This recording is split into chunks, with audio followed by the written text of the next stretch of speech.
Ready to get creepy once again? I'm ready. It's been Avery? almost like 4 whole months since we talked about Mark Duplass eating kids. We Whatever did. We did. We watched Creep. We did our Creep deep dive a couple months ago. We did. This is our closest follow-up for anything we've ever done on the Green Corner. Just had to get back in there. Go watch that video. You'll know how much I loved it. And I'm just like, more Creep. What did you think about this movie, Avery? How did you like Creep? Yeah, it was mixed reviews. I liked it. You were mixed to neutral on it. Yeah, I didn't love it, but I was definitely interested to see the next one. I remember saying that explicitly because there's some interesting ideas, and I think the thing of Creep, like, I went in with the wrong mindset. Right. So it's cool going into one, knowing what Creep 1 is and what this property is. Yeah, and when we filmed our first episode, we were like, how crazy is it? They just announced they're making a Creep TV show the day of shooting. Yeah. That show is now coming out. It's not fully out yet. It's like a weekly episode thing. But the Creep tapes, the TV show's now out. And we thought, you know what? Let's finish this. Let's go watch Creep 2. And then maybe we'll get into the Creep tapes once they're all out. So Got to catch up with that CCU. yeah, the Creep universe. Everyone's asking and demanding for us to do this. One more. Try it one more time. One more time. I want you to do it. I want you to do it. What did you think, Creep 2, Avery? Because you were pretty neutral to not loving the first one. This one's very different. Very curious to see kind of how you landed on it. Very different. So I enjoyed this more. Okay. I guess headline for Creep 2 is that I thought it was actually very similar. Okay. I think it was a streamlining and an improvement, and it corrected my biggest problem with Creep 1, being that Creep 1 had a lot of cool ideas that it didn't really do enough with. Right. I said there was a lot of directions it could have gone, and it didn't do enough in any one of them, and ended up feeling like unfocused a bit for it. Okay. Creep 2, I thought, did a much better job of kind of finding its thing, finding the message it wanted to communicate with this story, with these characters. And for that was more interesting and more engaging for me. It's difficult for me to totally separate it from going in kind of knowing what Creep is. Yeah. Because I went into the first one kind of thinking, is there going to be a bait and switch? Is he not really a murderer? But like, once you get to the end of Creep and you know, okay, yes, he's a murderer. And the point of this is just to kind of observe it playing out. Yeah. Right? It's to get like intimate with this guy going through his serial killer process. And it's hard for me to separate what this movie did better versus what was I in a better space to understand or to appreciate, because I knew what I was in for. That being said, I do think Creep 2 was a tighter, more interesting, more focused version of the first one, but I also do want to knock it a little bit for basically being the same movie as the first one, just cleaned up. There's some new things it brings that we will talk about, but it is structurally someone else goes out to his cabin in the woods, he's a creep to them, and there is a violent ending. And it kind of hits a lot of the same beats. Well, it's very similar in plot structure, but I think thematically and the objectives of the movie are very different. Yeah. The tone is very different. My kind of summary for it is I think the first Creep I was more emotionally engaged with. I found I was more drawn in. It was more immersive. I found myself genuinely like tense, nervous, and I was invested in seeing where it would go. And like, kind of like you said, I didn't know if he was going to make it out alive in the first one. So it was more like I was really there and I was in it and I was emotionally drawn in. Creep 2, I feel like, is more intellectually interesting. I was less drawn in. I don't think I liked it as much as the first one personally, but I think the movie did a lot more. It had a lot more to say. It had a lot more. I had more to think about afterwards. And that's largely because the movie's very meta. It's very subversive at certain times, and it's trying to do something new. Yeah. And they kind of twisted what the movie's about and what the focus is and the objective, at least for the most of it. I think the ending got a little bit kind of back to square one a little bit, but overall I thought it was interesting. One of those movies I'm more excited to talk about than I probably watch. And that's Creep 2, so I guess we should just jump into this dang old thing. Deep dive! Deep dive. Put in the special effects of me jumping into the pool for deep dive, the Creep pool. It's good. We'll good put job. the water in and post. This is well, I was figuring if the visual effects have the water up here, this would be me just sort of floating with it. You know what I'm saying?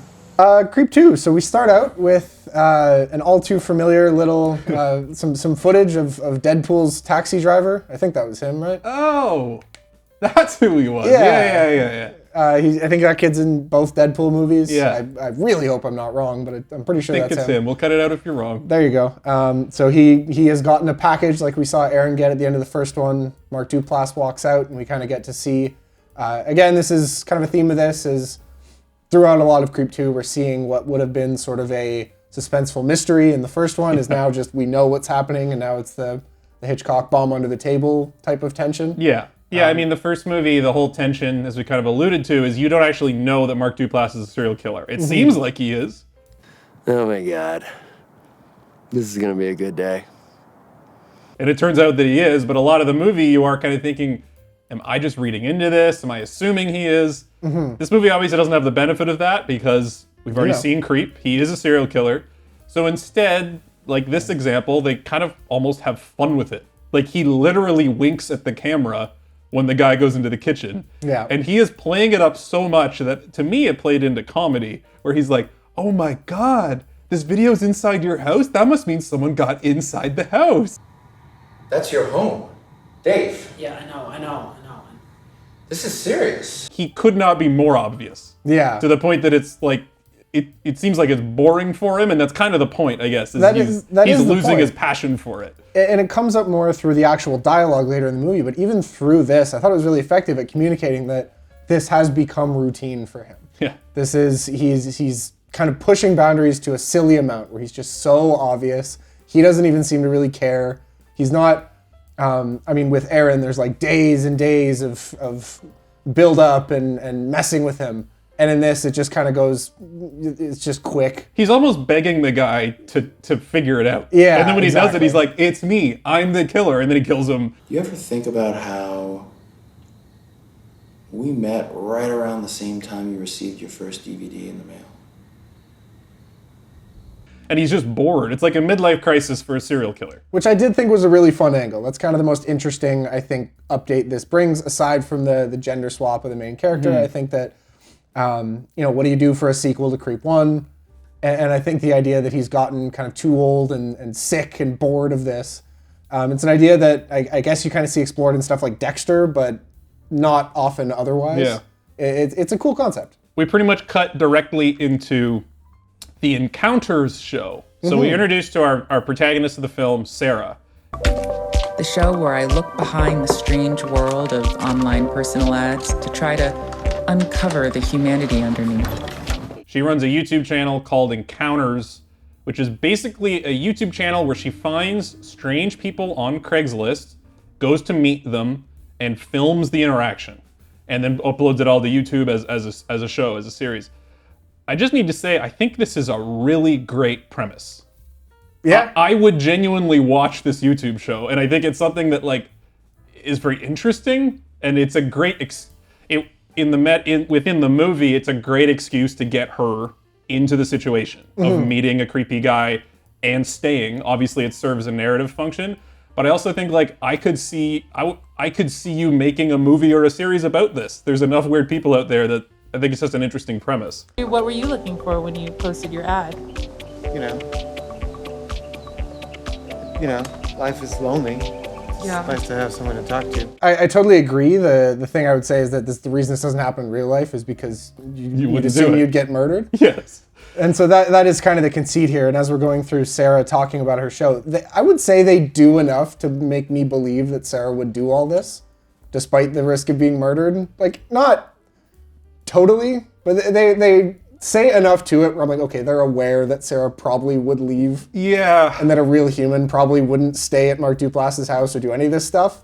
I never expected to make money doing this, but I thought at least I would be able to reach some other weirdos and make something special for them.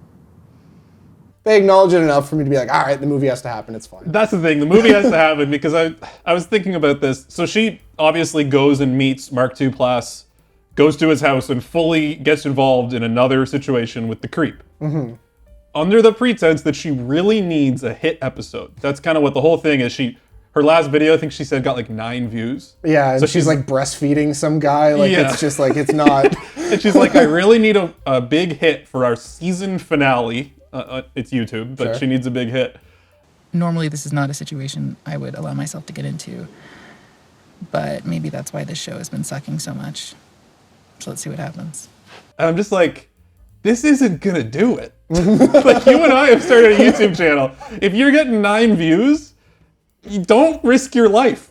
I mean, Like, you clearly had a job before this. She has an apartment. prove us wrong, YouTube. Give us 10 million views on our Mark Duplass video. See if Sarah's template works. I was just thinking of like, what would it take for you and what would have to be the guaranteed outcome for the Green Corner to go meet this guy? I would need Yeah. like to know that me and my family never need to work again. Like, the stakes are way too high. Can we start with a hug? Okay. So we see her interact with a couple of really weird people. I just want to call out one in the hot tub, the like Tim and Eric shot. That weird guy in the hot tub. That was the funniest moment in the movie for That me. was so I don't know what.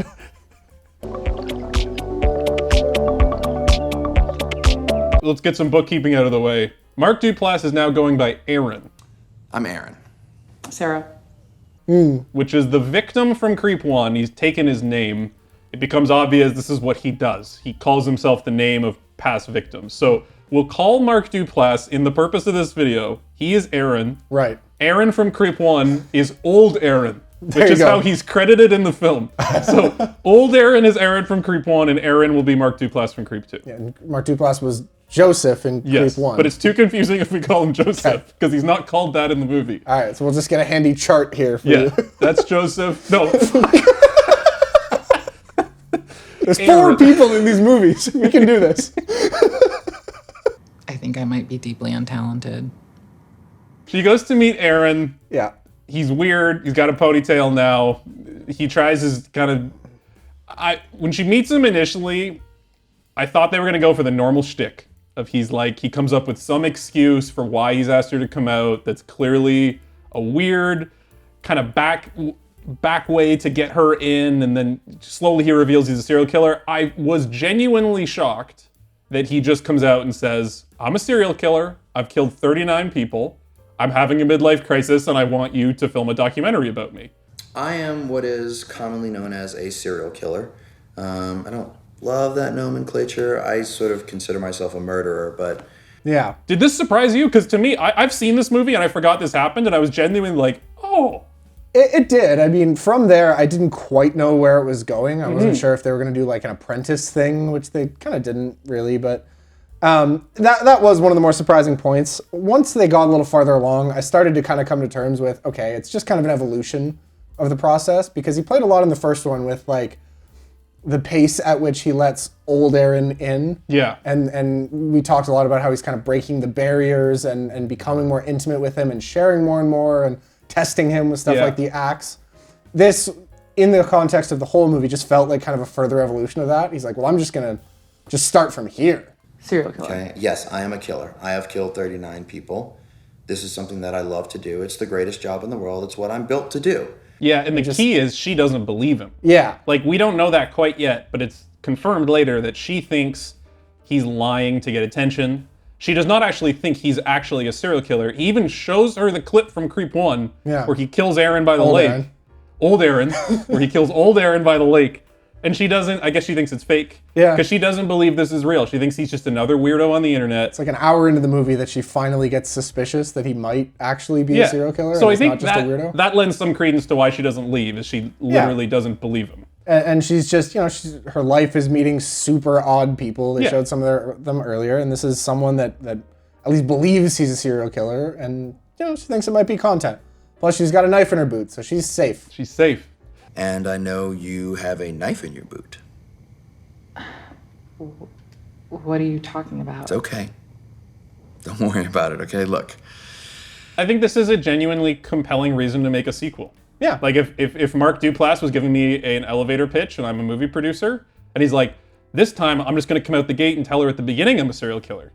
And I would be like, oh, you know what? That is probably enough to justify a sequel. That's different enough that I want to see where you go with that. It's narrowly enough. I mean, Yeah. they went the route with this movie of doing a very similar structural movie and kind of tweaking some of these things to make it feel a little bit different.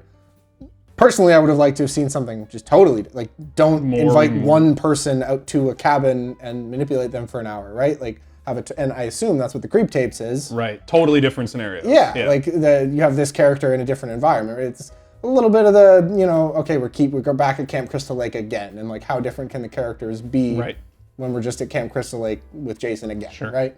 But I agree. I don't think I'm not calling this lazy. I think this was an interesting angle to take. A documentary about the world's most prolific serial killer that no one knows about. A documentary that you and I make here tonight.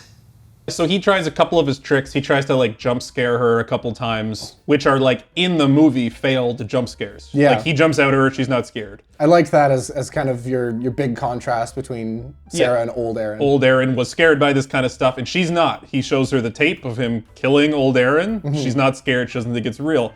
And you can see on Mark Duplass's face like the frustration that she's not scared. Yeah. And I liked that. And I love that his solution was like, well, I'm just gonna get naked then. Yeah. If you're not gonna get scared, we're gonna go all the way to the end. And I was thinking when we talked about Creep 1, old Aaron fell for every trick. So we never really got an insight to like, what is the playbook? What does he do if it goes wrong? Yeah. And in this one, you start to see like she does not get scared. She's not falling for his tricks the way he's hoping she will. Did you want it to scare me? I'll be right back. So then he has to pivot and do weird stuff that's not like, he's almost starting to lose a bit of the control he had. And his first solution to that is, I'm gonna get completely naked because that's gotta scare her. But it doesn't. She acts like she's not phased, and then she even gets naked to like reverse power flip him. Yeah. And I thought that was really interesting, especially, and when she gets naked, he very specifically doesn't show any of her body, he zooms right in on her face, and there's definitely some stuff in here about how he's uncomfortable around women, and the fact that Sarah's a woman is really throwing off his process. He's approaching it differently. I do wish they'd kind of cleaned that up a little. They could have made that a lot starker, that until now he's only gone for men, and that feels like it would have been just a more kind of clear and effective, Oh, that's okay, this is interesting, different. yeah. And they sort of do, because he talks later how he's like never slept with a woman. And Never kissed a woman. yeah. Have you ever seen that movie Never Been Kissed? Yeah. I should have written and directed that movie.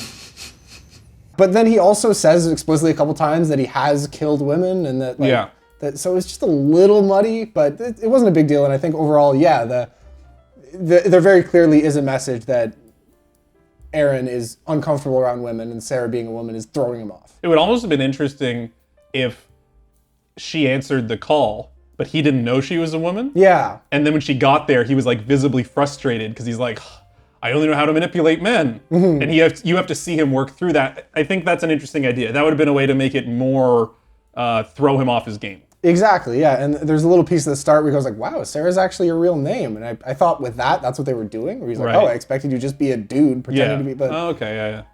I'm Aaron. Sarah. Wow, that's your real name. The next major thing that happens, they go to the river. Yep. He has this idea that he wants part of the documentary to be him in a river as like a Jesus figure floating in water. He gets very frustrated because the river's dried up. It's no longer a rushing river. You know, I had the whole shot planned. I was going to be here, submerged in the water, up to my neck for the whole Jesus metaphor. Which like clearly it never was. I think he's just lying. Yeah. But probably another manipulation tactic. But yeah, he does this little crappy documentary in the river. Something I thought that was interesting in this scene is that he has failed to scare her. But she does seem to get a little bit scared in this scene, and it's when he's frustrated at something external. This is, no. Aaron? Hold on. I gotta think about this. When he's trying to scare her and she knows he's trying to mess with her, she's totally cool and calm and collected. When he gets mad that the river's dried up and he starts spiraling, it's the first time in the movie she sounds a little bit afraid. She's hesitant. She's kind of keeping her distance. I thought that was interesting. And my interpretation of that is that she's probably worried that if he loses his cool about something that's not me, maybe I won't be able to control him anymore. Yeah. Like I feel confident if it's human to human stuff, but if he just spirals about stuff totally out of my control, I might actually lose control of this guy. Exactly, yeah. I took it the same way as like, you know, as long as we're playing the game by the rules, I'll be fine. And I'm not scared of him, but he might just flip out. Yeah. And he's definitely starting to crack here, and it's never totally clear whether it's manipulation But especially while they're walking through the woods here, he's very much giving. And there's something about him, he's like a little overweight with the ponytail. It's very much giving, just like he's this older. Well, midlife crisis. Yeah, he's having a midlife crisis, and he's just got that like irritable, my life isn't what I want it to be, like old, like middle-aged man thing. It was effective. It communicated a character of like a guy that you kind of want to be a little. Yeah, because even that's beyond that he's a murderer. December 19. It's like a bad joke. because that's almost, if you don't think he's a serial killer, that's kind of guy is scary. Yeah. Especially to a woman who's alone, like a guy who's that self-pitying but also not stable. Yeah. That's like a guy in real life you would want to avoid. Yeah, who's like, that's scarier than someone who's like LARPing as a serial killer for attention. Yes. This is like, oh, this might actually get bad now. Yeah. Hey! No! This is my movie! We get Peach Fuzz. We get Peach Fuzz comes back. He wears the do. mask on the drive, and she does not care. Yeah. I thought that was funny. The Creep Cinematic Universe. Gotta have Peach Fuzz. Gotta have Peach Fuzz. You still haven't answered my question about my mask. I think it's cute. They get back from the river. They go back to the house, and I think we now get the hot tub scene. Tubby time, baby. True, that's another tubby time. So he's very sad from the river. Things aren't going his way, and he's basically having a pity party in the hot tub, listening to weird jam band music, and sitting in a hot tub depressed, and she goes in to console him. That's the scene. Yeah, I really liked this as sort of a getting to know the Creep franchise and some of its hallmarks. One of these is sort of these interesting moments of deflated tension. We cut from him in the woods, like freaking out and like planking and like moaning, and you have no idea where it's gonna go. And then it cuts to her talking into the camera, like, so he freaked out for a while, Right. and that's a very Creep thing. They do that like twice in the first movie, and this time it was like, oh yeah, they did it. And in the first movie, sometimes you were frustrated by this, was essentially like, why is there a cut here? Clearly there must have been tension in between those two moments. Yeah. Thank you. Come on. Re-record that scene. What are you doing? To your point, they are formalizing it as a motif. Yeah. They are intentionally giving us these breaks in tension. That's part of the structure. I could see it not working for people though, because I was also kind of like, what the hell did they talk about in the car? Well, I was thinking it was. Yeah, fair enough.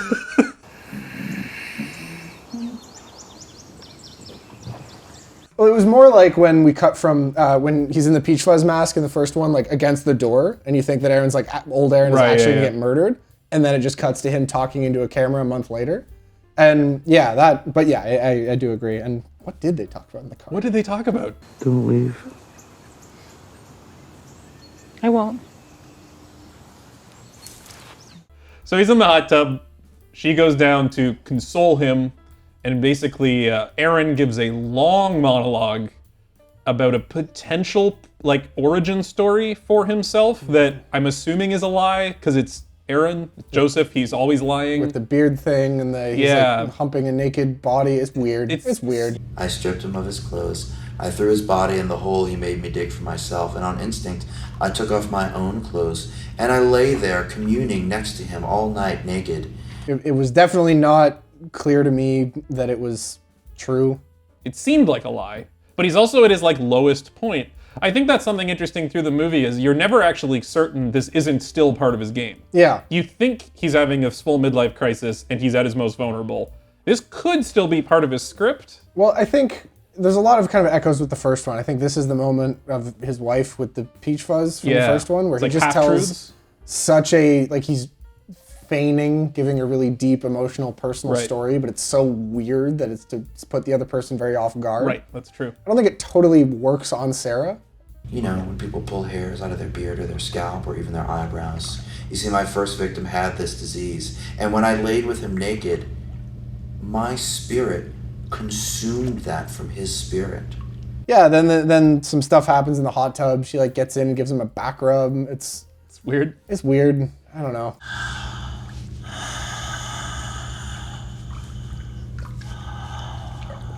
Well, it's the reverse of the first movie, right? In the Yeah. first one, when he's weird, it totally throws Aaron off. I'm getting in the tub. You're not getting in the tub. Okay. Okay? All right, get comfortable. She gets in the hot tub. Yeah. She participates in tubby time. Like she keeps matching his energy. I had a note that I think a potential subtitle or alternate title for this film is Creep 2, a who can be the biggest weirdo competition. Because they're just keep trumping who is being the weirdest in any one scene. Yeah. And that's this was like the perfect example of that. Like, he could not have been weirder. This is where everyone else leaves the house.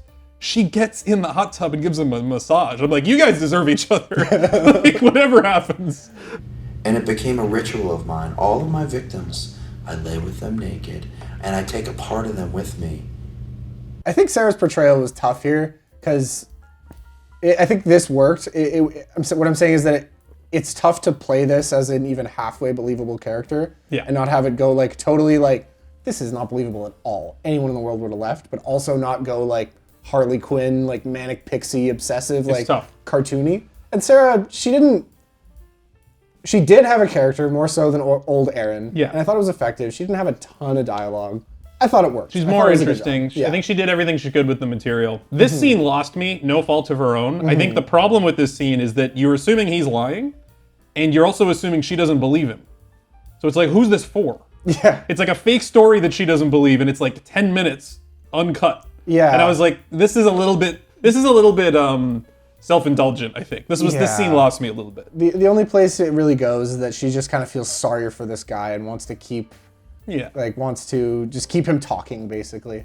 And it seems to work because following the hot tub scene, he has this renewed sense of purpose. He feels better, and he says, I haven't felt this way in so long, which is obviously concerning because what he's really saying is, I think I've regained my love of killing. You are inspiring feelings in me that I thought I would never feel again.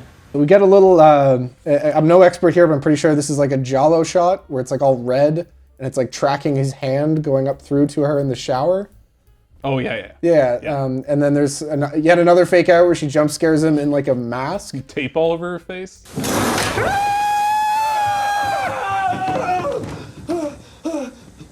I couldn't tell. Like, I assumed that was like a cosmetic mask thing, but yeah, I guess it was just tape. I don't know. She's just Again, weird. Who could be the biggest weirdo competition? That's all they're doing. And it's tightly contested. And they are now just friends. Because again, we have a quintessential creep motif cut. Don't know what the hell they talked about after screaming at each other, but they cut and now they're like hanging out, playing billiards, chatting. Yeah, the next like 10 minutes is them talking very, like the most openly you kind of get through the movie, where he's even admitting, he's talking about how he has considered killing her, but now he doesn't want to, and like how she agreed to 24 hours, all this weird stuff. Does that mean you're gonna murder me with a blender? That is actually a brilliant idea. I've never thought of that as a weapon before. One note I did have here that I thought was kind of a missed opportunity, and again, it's a nitpick, but they bring up Erin again here. When they're playing Old pool. Erin. Yeah, they bring up old Erin again. Where they're playing pool and he talks about, I don't even remember what he says, but he says something about old Erin. He talks about how insane it was that he showed him the axe and Yeah. that Erin didn't leave. That was it exactly. I stuck an axe in a stump outside of the house I rented. He passed by it, he saw it, he came in anyway, and he stayed with me. It's almost like they want to die. I was annoyed by this because it's like the third time he's brought up specifically old Erin, and he never talks about any of the other 38 people. Well, I think it's because it was his last kill. Was it? That's my assumption, Okay. because he's calling himself Aaron. So in my head, it was the most recent one. It felt weirdly, lazy is the wrong word, but it felt like it limited the scope of the universe too much. Sure. I wanted him to talk about the other 30. Well, we know Dave, we know Yeah. Aaron. Dave presumably was the last one after Aaron. I don't know. We know there was a Buddy. He talks about Buddy at one No, point. that was Aaron. He just Oh, doesn't yeah, want to it was confuse Aaron. the Yeah, names. yeah. He's just referring to old Aaron. Hey, well, maybe the creep tapes will give you the, Maybe, the but expanded universe. but I wanted more lore Yeah. here, and I think it was a missed opportunity for some kind of world building and storytelling for him to tell similar stories about the other 37 Yeah. that we haven't heard about. And the fact that he brings up old Aaron with the video and then with this story and then like many times, I was like, come on, Yeah. give me something else. My headcanon is that was the last kill he enjoyed. Okay. So he's been trying to recreate that moment. That was his last good kill. That's how I feel about it. yeah, okay. I appreciated that they did call out, as you correctly called in our first review, lamp shading. Calling attention to the thing that's obvious. When you saw that axe out front of the house, Was there a small part of you that thought I might kill you with it? And there is a term for this. I think it's lampshading, although I may be misunderstanding what that is, where you call attention in the story to the narrative device you're using. They lampshade about the lampshading. He's like, because she asks, do you feel bad about killing your victims? And I actually laughed out loud when he's like, I feel like I'm pretty fair. I give them a lot of notice that I'm going to kill them, and they stay. Do you feel remorse for the people you killed? Maybe a little bit, but I feel like I'm pretty fair to my victims. Like I try to give them a warning as to what they're walking into. Which is obviously ironic in this movie because she's also staying. Yeah. But I really enjoyed that. And that's, when I say this movie leaned more into comedy, that's a great bit of self-referential kind of meta commentary about the first movie. That's why I put stuff in the ad like, are you a fan of Interview with a Vampire? Like, I want them to know that I'm dangerous. I love that line. There was another line right in here that I also loved, might have been my favorite line of the movie, where he says something effective. You ever spend time in the woods? You ever just like watch a deer just, being a deer while he's just like holding on her? Yeah. You ever just watch a deer just being a deer?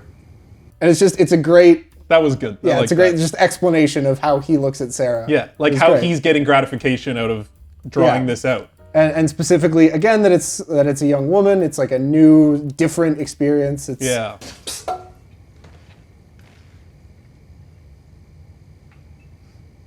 We kind of get, I guess, our next big reveal. He asks her to sit down, and he reveals that he knows she's a journalist and that she has this YouTube channel. I don't think you've been lying here traditionally. I think you've been playing around with the facts a little bit, but look, everybody does that, okay? Look, it's one of my favorite things to do. It's what I do for a living. which I didn't realize was a surprise, but it's fine. Yeah, well, that's what he says. He's like, it's fine. Don't Yeah. worry about it, but I know you're here. I guess he thought she was there just purely She as mentions a that he's like a human. wedding photographer. Yeah. But yeah. Well, I know you don't make wedding videos, and I know you have a knife in your boot. He admits that he knows he's the subject of her video, and her whole video is about weirdos. So it does kind of introduce a potential conflict, but he says, but it's fine. No harm done. We're good. But you're like, He also mentions that he knows about her knife, like he found it, yeah. which that's This very, is the like, tipping point in the movie where things start to go bad and where the face starts to break a little bit. The other important thing he says in this scene is that he wants her to kill him tonight. Yeah. Because tonight, you are going to kill me. Yeah, well, that's then our next couple of scenes. We now go through 10 minutes of him and her kind of playing chicken, Yeah. where he has decided that he wants her to kill him. And so he gives her an axe, and there's like a whole... this is a weird segment. It was kind of a comedic timing. She can't behead him, and it just Yeah. hard cuts to him setting up a noose for himself. What's wrong?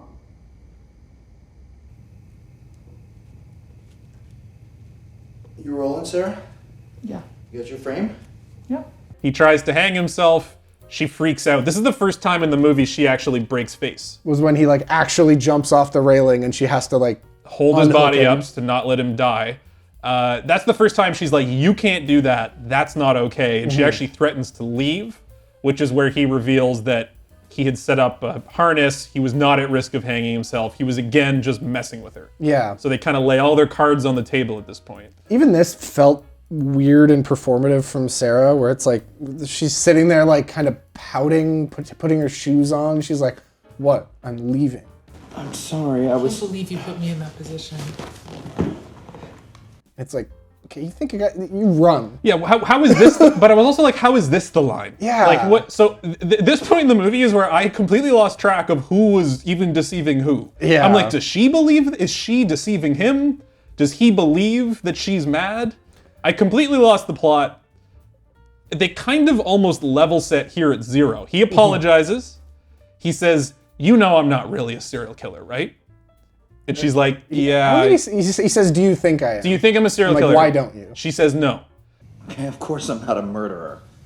Am I a sociopathic, pathological liar who is completely disconnected from the world and people?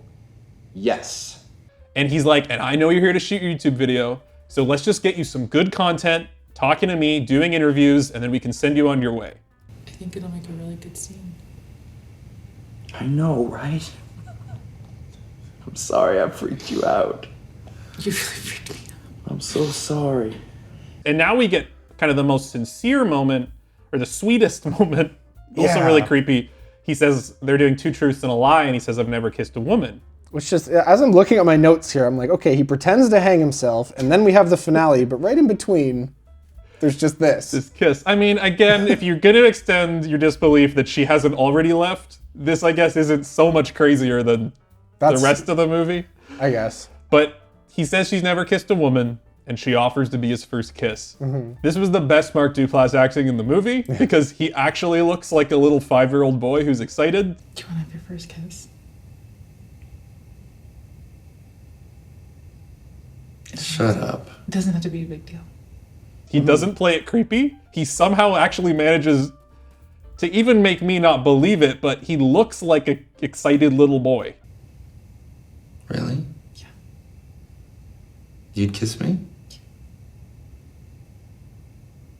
Okay. Although it very quickly changes gears, because then he takes her out to the forest for a surprise.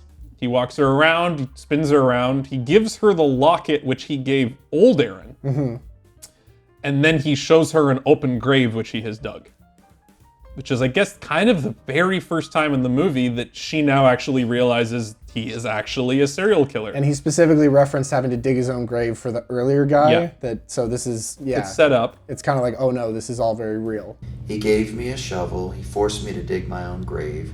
He tied my hands behind my back and informed me that he would be burying me alive within the next couple of minutes. And he says that I couldn't figure out if I was going to kill you or if you were going to kill me, but I figured it out. And he stabs himself like a bunch of times. Oh yeah. Like, I don't know how because he doesn't die from these wounds, but you hear him stab himself in the stomach about 10 times. His idea is for this to be Romeo and Juliet-y. We both stab each other and we both crawl in the grave and we die together like Romeo and Juliet. She is now just realizing that this is real, Yeah. and he is a serial killer for the first time in the movie, so she runs, which creates kind of an extended chase sequence. She ends up knocking him down, but then he stabs her a bunch of times behind a tree. It's structurally a little weird, but whatever. You kind the of get point. lost in it, yeah. I think it was kind of interesting that he actually believed her acting. Yeah. Because he thought she was genuinely going to stab herself with him, which means he thought she actually bought in. You're afraid. Don't be afraid. I'm not gonna stab you here. I love you too much. Take it.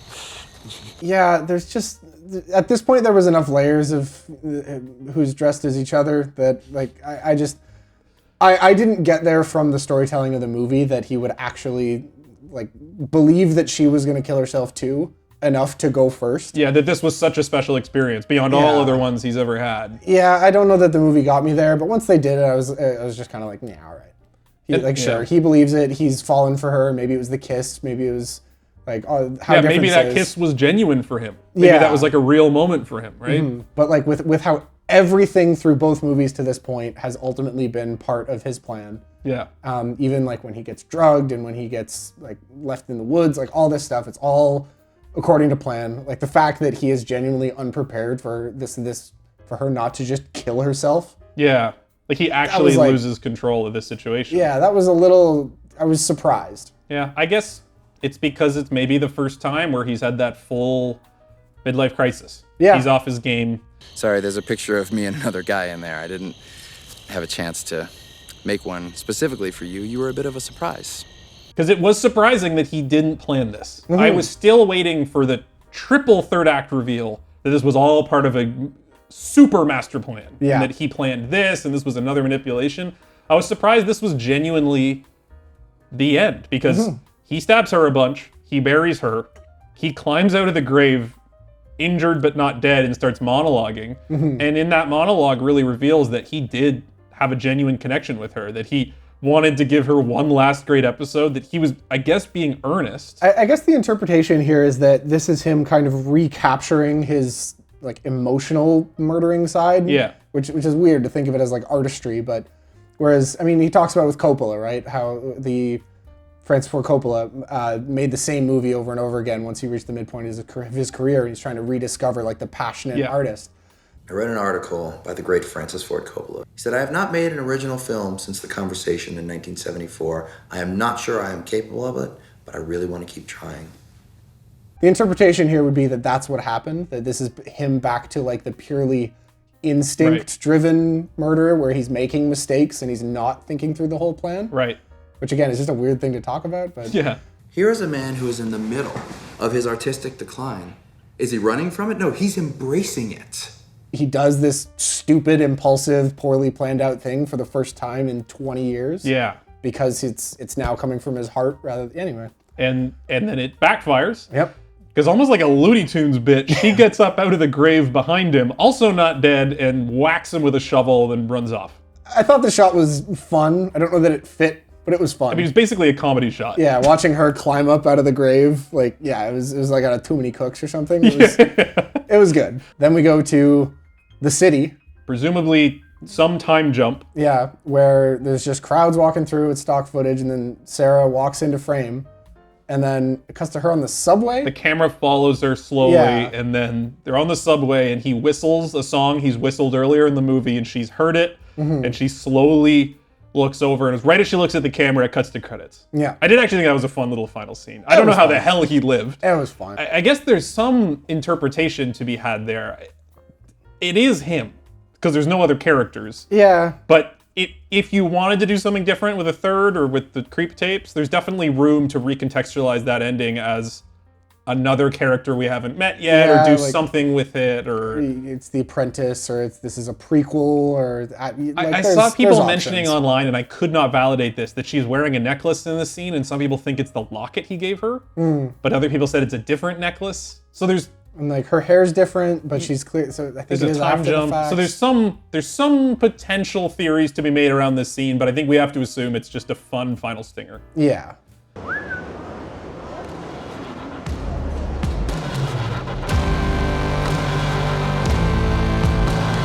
My biggest thing that my biggest take I want to drop about this is if someone were coming into the Creep franchise, I would tell them to watch 2 without watching 1. I think it would be better. I think this would be better as a standalone movie. I think this movie would do a better job of the tension of is this guy actually a serial killer or not than the first one did. And I think this movie is hurt by all of the obvious drawbacks and kind of rhyming with the first one. I'm not 100% sure of this because obviously I didn't. But when I finished that, that is what I sat down and thought, that this would be better as the first entry than the first one. I think that's really interesting. You would have to also remove the prologue. You couldn't see him kill Dave. Oh, yeah. Okay, so that's fair. But let's assume you remove the prologue, so you haven't seen him kill anyone. A movie that cold opens with a guy saying, I'm a serial killer, and the person you're riding with doesn't believe them, that is an interesting idea as the first film. Yeah. But I was going to say something different. Okay. Because they're so short, I think these are a great double feature. Yeah. I think it's a really, you could squeeze these in like literally under 3 hours. You could watch both films. You know what you do? You do it like machete order for Star Wars. We watch the first 20 minutes of 2, then go back and watch 1. Like when he shows the Aaron clip, instead of just the clip, you show the whole movie. What am I looking at here? You'll see. It pans out. It's just they've been sitting there for an hour and 20. That would be good. Yeah. We're the only people that care about this. The entire internet. So, this is a much better idea. I should have thought of this in the first place. All right, I got a little segment. All right, I want to talk about something. Let's do it. Clearly, Creep 2 had brought in some very interesting ideas. Creep 1 was super straightforward. Yep. The whole thing about it was that it's so straightforward that it almost isn't believable. It's so straightforward. That's the fun. That's the lamp shading. Yeah. The second one is kind of a meta commentary on the first one that leans more into comedy, more into satire, is kind of throws it on its head but plays out similarly. Where would you want Creep 3 to go? Or I guess more accurately, where do you hope the Creep tapes goes? Like, what else do you do with this concept if you had to come up with something? Yeah, I thought about this a little bit, and I got no clue. I mean, I know that I want it to be very different in that I don't want him just inviting someone else out into his house in the woods. Just do that. Unless it was just we go through the cast of Demon House and just each one of those people. Demon House? What's it called? Night of the Demons. Yeah, I want like that level of ridiculous character just interacting with Mark Duplass is the only way I'm interested in a third person coming out to his cabin to be manipulated and eventually murdered. Good evening. Allow me to introduce myself. Yeah, Count Dingleberry, the flaming asshole of Transylvania. Okay, well, I have a couple ideas, and this is similar to one of mine. Okay. Which is put him in crazy situations. Yeah. Have him do a shtick, have him do all his manipulations, but now someone needed a date for their sibling's wedding. And they put out a Craigslist ad, and Mark Duplass goes with them, and that's your movie. Like, put him in something. Someone has tickets to Disneyland, but they break up with their significant other. You make Eat, Pray, Love. Yeah. He goes to India to find himself. Yes. And just murder someone there. Yeah, like put him in totally random situations. I think that's one way. You would have to make it more comedy. Like you'd make it more about the absurdism, probably become more Too Many Cooks, Tim and Eric, like level crazy. But that's one way to kind of spice things up, I think, is put him in just weird situations with even weirder people and let it play out. Mm-hmm. I think that becomes logistically very challenging just because this movie, I'm sure, takes a ton of work for Mark Duplass to think through this performance in a very contained environment. I think it'd be really hard to keep this character interesting in such a ridiculous scenario. I want to see it, and if he pulls it off, I want to see it, but... they got the Blumhouse money. He can figure it out. He can figure it out. Another one I had, this is a little idea. He talks in the movie about how when he lays in the grave with his victims, he absorbs a part of them. Right. One part is that he picks his beard out. That's something that the first guy who he killed did. So he absorbs parts of their personality. Mm-hmm. I was thinking, what if the thing he absorbs from Sarah, even though he didn't kill her, what if he takes over the Encounters show and Mark Duplass starts answering Craigslist ads to meet weirdos? Oh, that's probably a really good guess for what the Creep Tapes actually is. And then he's meeting other weirdos, and one of them is also a secret serial killer. All right. So then it becomes Mark Duplass meeting another serial killer and him figuring out they're another serial killer, probably while the other guy figures out he is, and then they have like a serial killer fight. I really hope there's a good answer for this, because I think where we're reaching is the answer is there isn't. Like, you don't like that? I think it's genius. It's clever if they pull it off. What I will say is that, like, okay, the answer is once we've seen a serial killer, once we have something focused on a serial killer, and we've seen the straight up one and then the kind of flip of one, how do we tell like a third or a fourth interesting story? And if you do, call the producers of Dexter, because they never figured it out. They needed it. They had 6 seasons of trying to find the next good idea and failed. Idea. So it may be pretty tough. I got one more idea. All right, hit me. I like these so far. One more idea is that in all these movies, he's identified good marks. Mm-hmm. Old Aaron was just textbook, this guy needs some love, and he fell into the web. Dave was even more so. The prologue guy, that guy was a sucker. Yeah. And he was like, he didn't even have to try. Yeah. Sarah was into it for different reasons, but still needed to be there to make her YouTube show. Have him get a mark in the next one that is just, he reads them completely wrong. They show up to the house, and they're like, oh, this is weird, I'm gonna go. And then they actually leave, and you just end up with Mark Duplass going to like Burger King, because all his plans have been ruined, and his schedule's now empty. And he just has to like do something else because his Mark like read him like a book and just left. He just failed? He fails. He has to fill his day with some other mundane activity. That's really interesting. You just have like a completely competent protagonist who just like even like keeps trying to stalk them, and they just like call the cops and he gets like arrested. He's like, damn! Because we've only ever really seen him, like in this one, he loses power in a couple moments. But you still kind of always has the sense that he's in the driver's seat. Yeah, they always at least leave that ambiguous. What if he totally lost control? Yeah. He just failed? Well, I do think that is the way you go, is that the idea that wasn't in the first one and then this one started to explore is him kind of being driven by passion again. Him like looking at it more through a romantic lens as a serial killer, as opposed to this, like he's sick of this mundane structured process he has. So you gotta do something with that. Yeah. It's gotta be him branching out and becoming more reckless and emotion driven. Or if it's, like I think it probably will be, the prequel tapes will probably have prequels. Mm-hmm. Make it like his first kill, and he totally botches it. Right. What does it look like to have him actually panic and lose control and screw up and accidentally not clean up the blood, and then someone's asking questions? What does that look like? I think that's one way you could go with it. And we are, I think you said it well, that we're the only people in the world who care about this. But Us and Mark. There's 3 of us. I kind of feel bad about it. This is my whole idea in the first place. Well, let's move into some scoring, Avery. Would you kick us off with your critical score? I certainly would. I think I gave Creep 1 a B-, and I think this one is going to bump up to a B. Yes. I think this was a great example of how to do a sequel in that it took what worked, polished it up, it was more efficient, and then it introduced just enough new ideas to keep it fresh.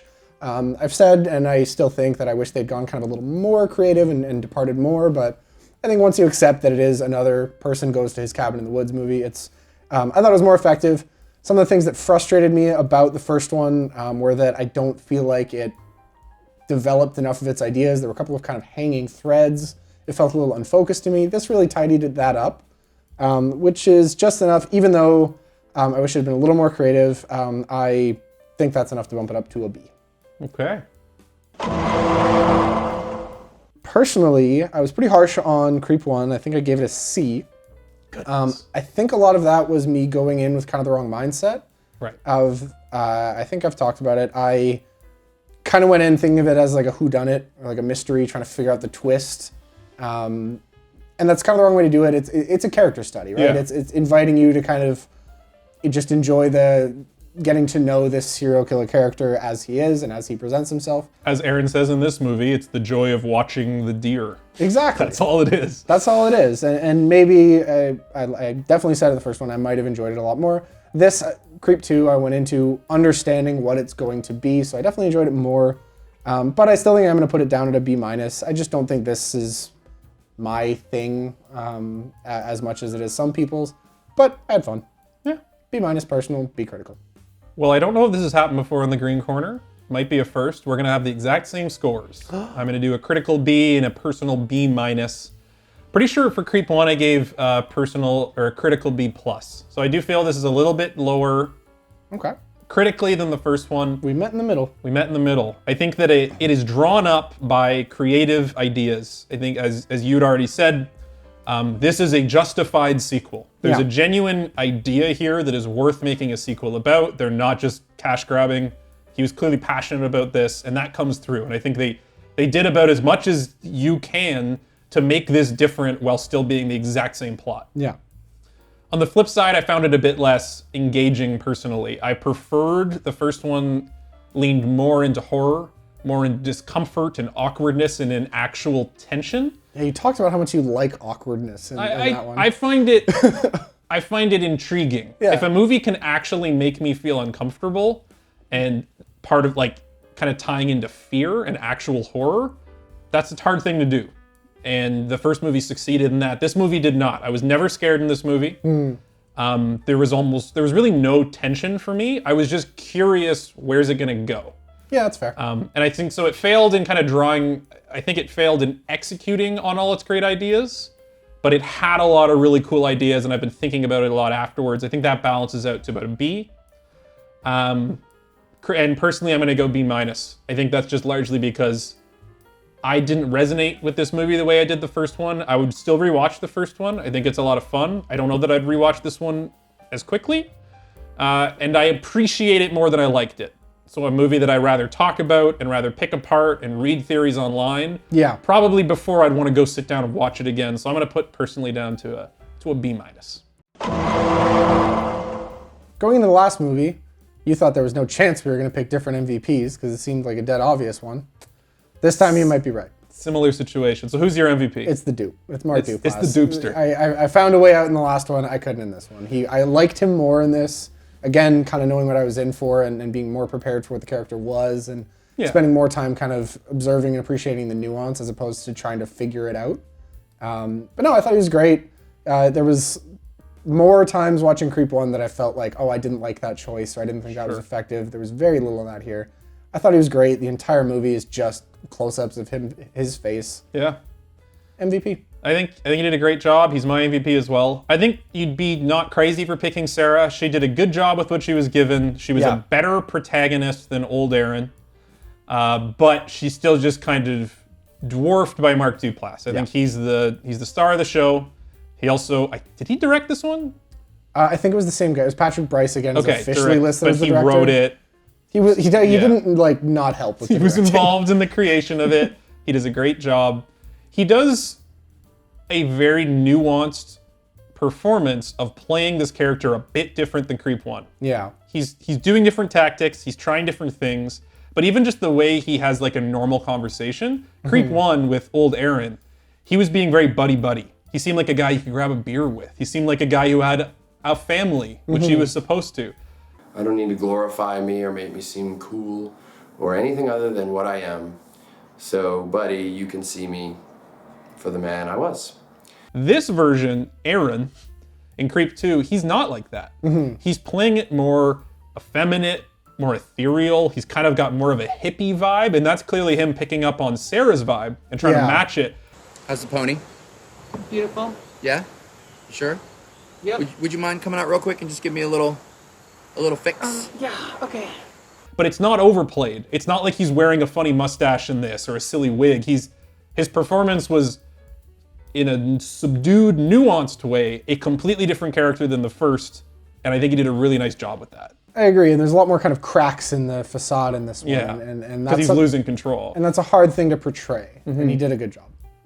Good job, Mark. Good job. Still waiting for you to come on the show. I know it's any day now. I want to repeat something I said in the last video, which is that I may not like everything Mark Duplass does, but I really, really like that he exists and is doing his thing. Yeah. But we need more filmmakers just doing weird shit that only they appreciate. Absolutely. And hopefully the Creep tapes got some interesting ideas. I definitely want to watch them. Yeah. We're gonna do a video about them at some point. And if you weren't gonna watch the Creep movies, you can catch up with us here on the Green Corner and then join us on the Creep tapes. We'll see you there, you creeps. Maybe because it does more with one instrumental slow jam than any poet with any quill has ever done in the history of time ever. Well, thank you so much for watching, everyone. Another deep dive in the books. Hope you enjoyed this. We got in post. December 1978. It was the last days of disco. We got a Patreon. Here it is. You can go over there and check it out. We have special stuff, teasers about upcoming episodes, full-length episodes, if anything's been copyright claimed, all those goodies over there. So go check it out.